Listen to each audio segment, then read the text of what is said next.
Assalamualaikum warahmatullahi wabarakatuh. Alhamdulillah, pada hari ini kita bisa kembali bersua. Mudah-mudahan segala aktivitas yang kita jalani mendapatkan ridho dan bimbingan dari Allah Subhanahu wa Ta'ala. Pada pertemuan kali ini, saya akan membahas adab makan dan minum sebagaimana bimbingan Rasulullah Sallallahu Alaihi Wasallam kepada kita. Jangan sampai di bulan suci Ramadan, bulan yang mulia ini, kita telah diajarkan agama kita untuk menahan diri kita, menahan nafsu kita dari segala hal yang membatalkan puasa, tidak hanya makan dan minum, tetapi juga hal-hal buruk, perbuatan-perbuatan atau kebiasaan-kebiasaan yang tidak baik, mulai dari terbit fajar hingga terbenamnya matahari. Tetapi kemudian setelah tiba maghrib, kita mengumbar nafsu kita, mengumbar syahwat kita, termasuk syahwat terhadap makanan, maka ini bertentangan dengan nilai puasa yang kita jalani sehari penuh. Karena itu, bagaimana Rasulullah Sallallahu Alaihi Wasallam sesungguhnya memberikan teladan kepada kita dalam masalah makan dan minum.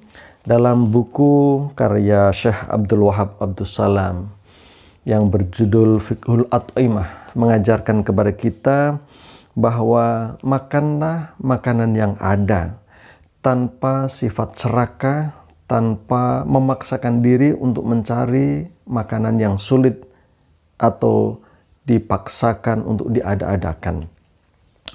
Makanan yang ada, nikmatilah dengan senang, dengan ikhlas, dengan rasa syukur kepada Allah Subhanahu wa Ta'ala, tanpa berlebih-lebihan.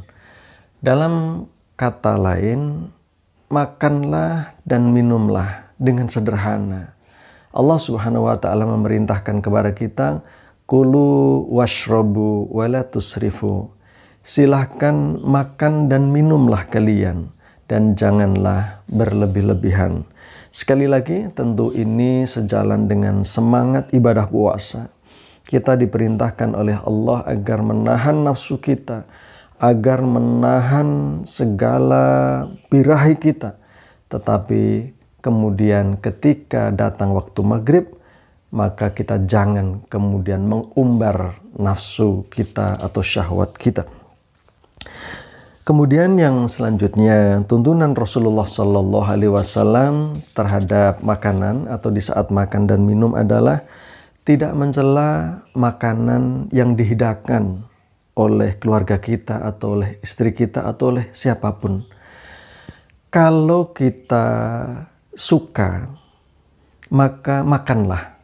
Kalau kita tertarik dengan makanan itu, maka nikmatilah. Tetapi kalau tidak, maka jangan sekali-kali mencelanya. Cukup diamkan.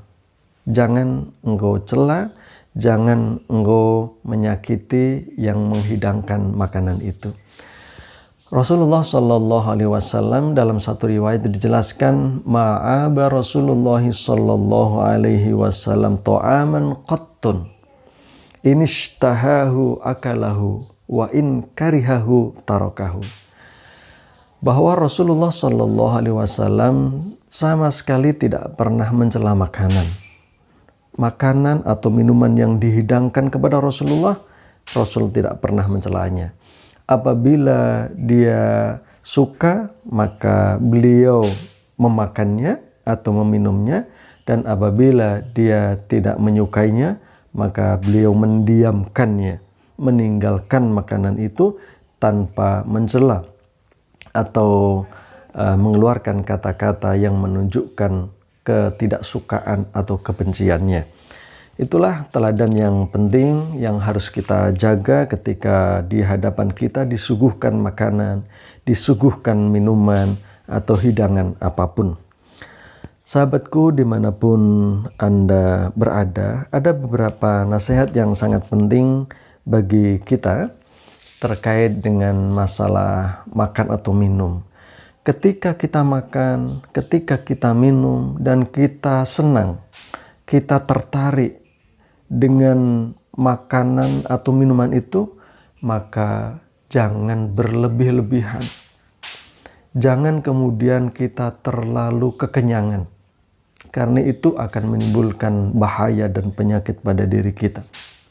Dan Rasulullah Shallallahu Alaihi Wasallam menjelaskan kepada kita, ma mala'a adamiyun wi'an syarron min batnihi.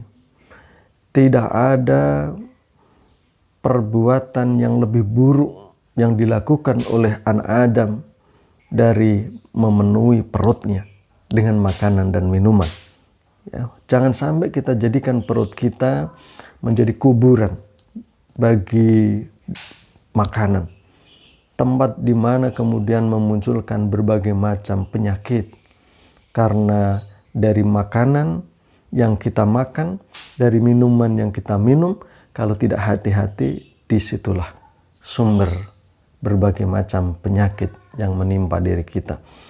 Itulah sedikit yang bisa saya sampaikan sebagai nasihat bagi diri saya sendiri dan sahabat-sahabat saya dimanapun Anda berada ketika menikmati hidangan baik makanan maupun minuman yang disuguhkan oleh keluarga kita atau siapapun kepada kita. Terima kasih atas perhatiannya. Semoga Allah senantiasa menjaga diri kita sehingga sehat walafiat dan dapat selalu mendekatkan diri kepada Allah Subhanahu wa taala. Terima kasih. Assalamualaikum warahmatullahi wabarakatuh.